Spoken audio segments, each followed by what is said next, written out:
Mesdames et messieurs, bonjour. C'est passionnant d'être présent à ce congrès depuis hier.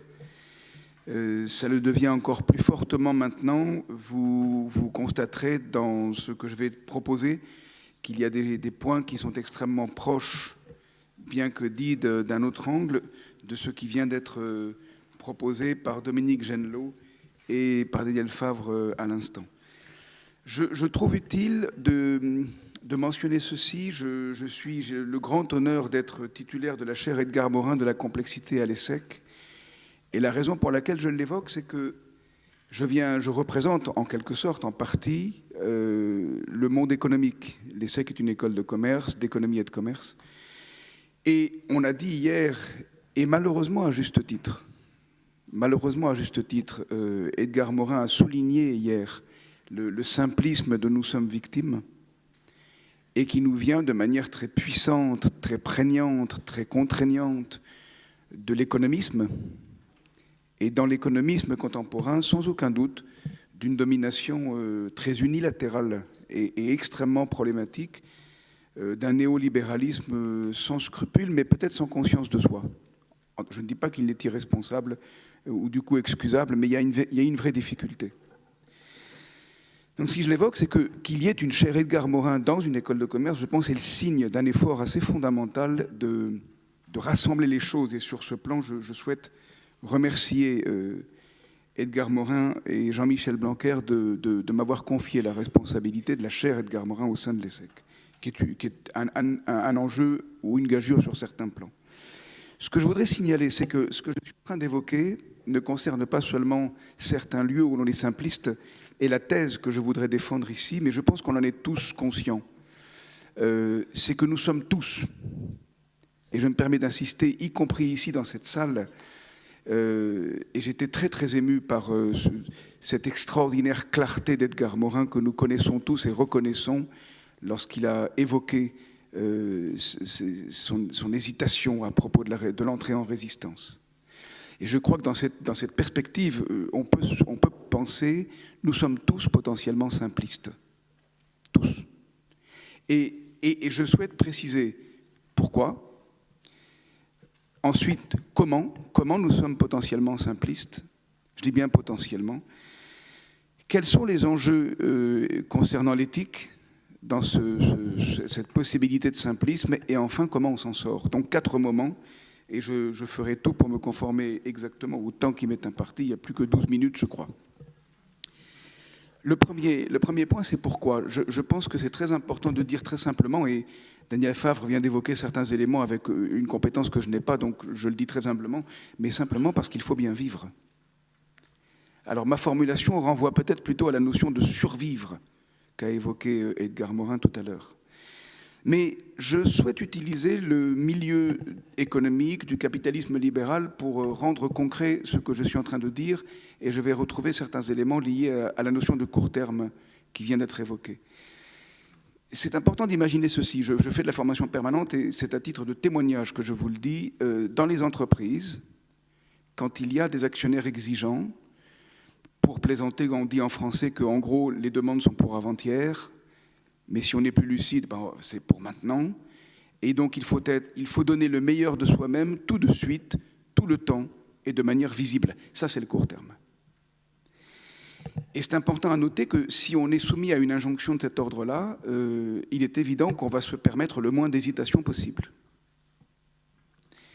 Et se permettre le moins d'hésitation possible, ça implique de tout faire pour être le plus efficace possible, tout de suite, tout le temps et en le montrant. Mais si je dis il faut bien vivre, je souhaite faire remarquer que dès qu'il y a de la pauvreté quelque part, on est dans le court terme. Dès qu'on se demande si on va pouvoir manger à midi ou n'importe quand, c'est du court terme. Et que la recherche de l'efficacité n'est malheureusement pas le monopole de gens qui sont soumis à des actionnaires avides de profit. Elle est partout.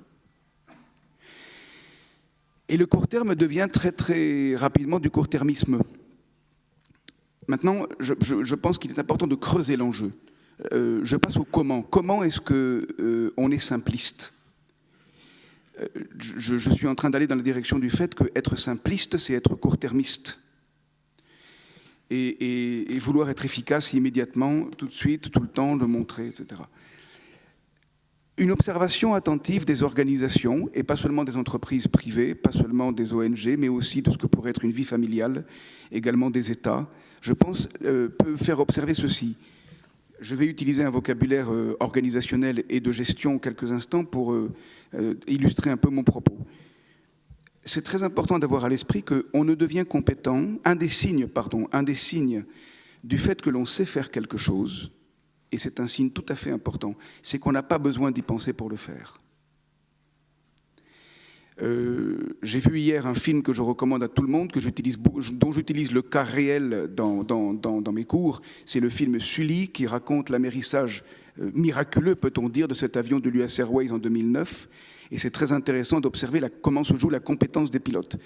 Je souligne ceci ici, on est expert et compétent, je pense potentiellement tout métier confondu, toute fonction confondue, qu'à partir du moment où on est capable de faire des choses qui sont efficaces sans y penser.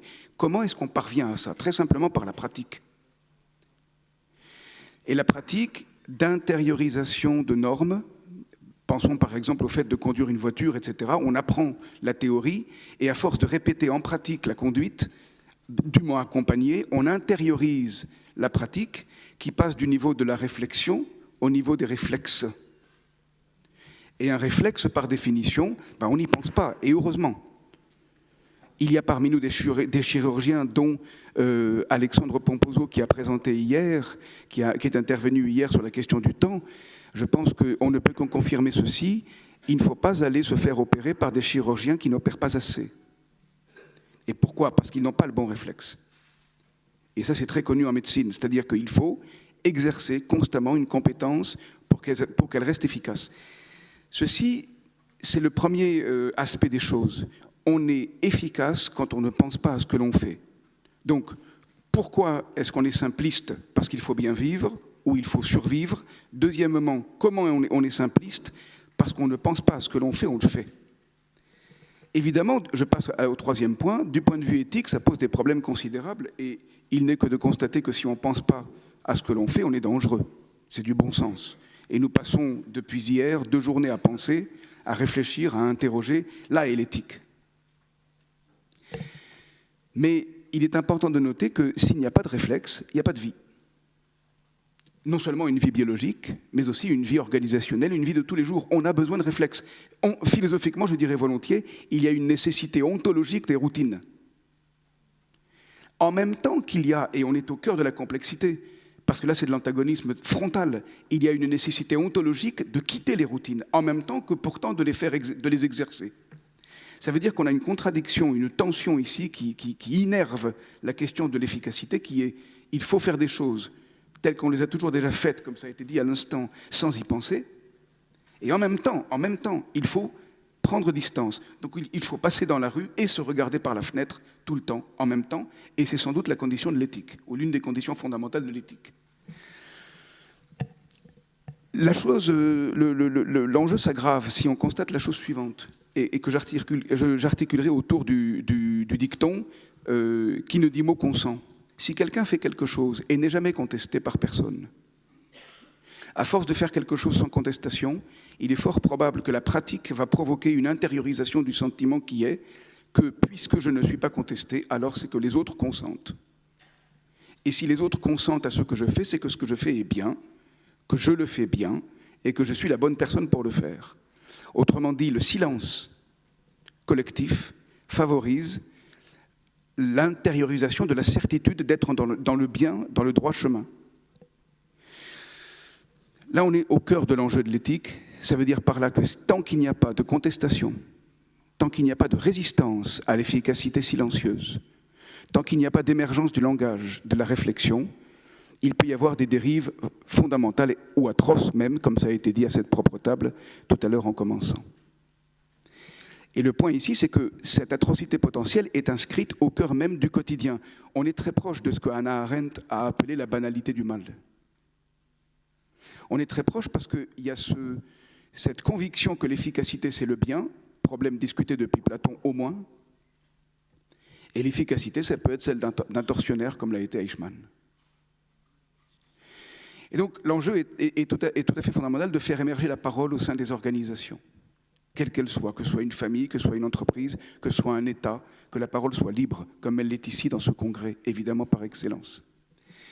Ce qui se signale, et je voudrais regarder maintenant, mais comment on sort de ce problème de l'éthique, je voudrais regarder ça avec 2 points. Je finis donc bientôt. Ce qui se signale, premièrement, c'est une tension permanente, une dynamique, un processus, comme cela a été dit hier à la table ronde de l'après-midi, un processus qui est une tension permanente entre réflexe et réflexion.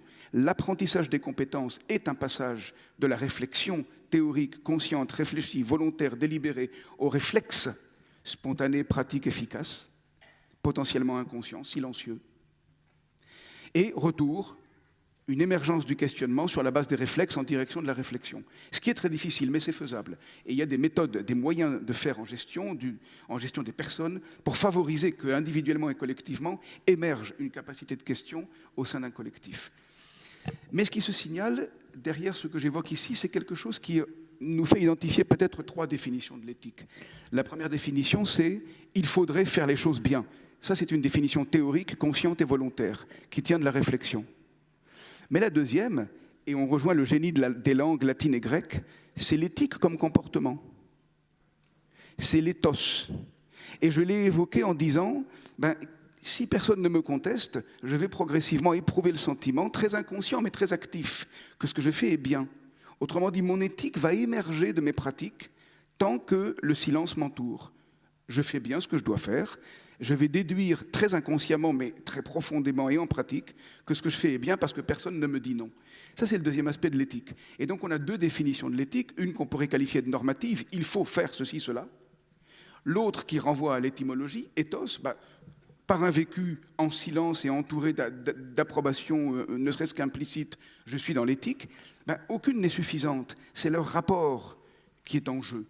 Et du coup, on a l'éthique comme norme théorique, l'éthique comme comportement pratique, et en fait la conjonction des 2 au moment de la décision, c'est l'éthique comme prise de responsabilité au présent. Et l'éthique comme prise de responsabilité au présent, et je crois qu'on rejoint de profondément le propos de Dominique Genelot tout à l'heure, l'éthique comme prise de responsabilité au présent, c'est la nécessité de prendre en compte les circonstances en fonction de ce que l'on sait déjà faire, compétences, et en fonction de projets conscients en vue de l'avenir. Ça conduit à corroborer et à comprendre peut-être de l'intérieur, si je puis dire, ce propos d'Aristote extrêmement troublant dans l'Éthique à Nicomaque où il dit « le droit naturel dépend des circonstances ». Et pourtant, Aristote est tout sauf relativiste. Mais ce qu'il dit, c'est une injonction qui est, à chaque instant, il faut réévaluer l'exactitude, la justesse, la justice de ce que l'on fait. Et là, on est au cœur, je crois, de la complexité et de l'éthique comprise, telle que Edgar Morin nous l'a fait comprendre, et en particulier dans les problèmes d'écologie de la décision. Je voudrais, pour finir, d'une part, signaler que si on arrive à agir en tenant compte des circonstances, on est heureux, et je renvoie à une étymologie peut-être contestable, mais en partie vraie, que le bonheur, c'est la bonne circonstance, pas nécessairement la chance, mais être heureux, c'est savoir saisir les circonstances. Et dans ce contexte-là, j'ai plaisir à citer Éric Weil qui disait que le premier devoir de l'homme, c'est d'être heureux. Son argument est très précis et très simple, qui consiste à dire « si on est malheureux, on ne répand que du malheur ». Et donc, il faut s'exercer à saisir les circonstances pour les meilleures décisions possibles, de manière à être heureux et répandre du bonheur. On est au cœur de l'éthique, peut-être même celle de Spinoza. Et je voudrais conclure en disant ceci, dans cette perspective, une décision est tout sauf résoudre un problème.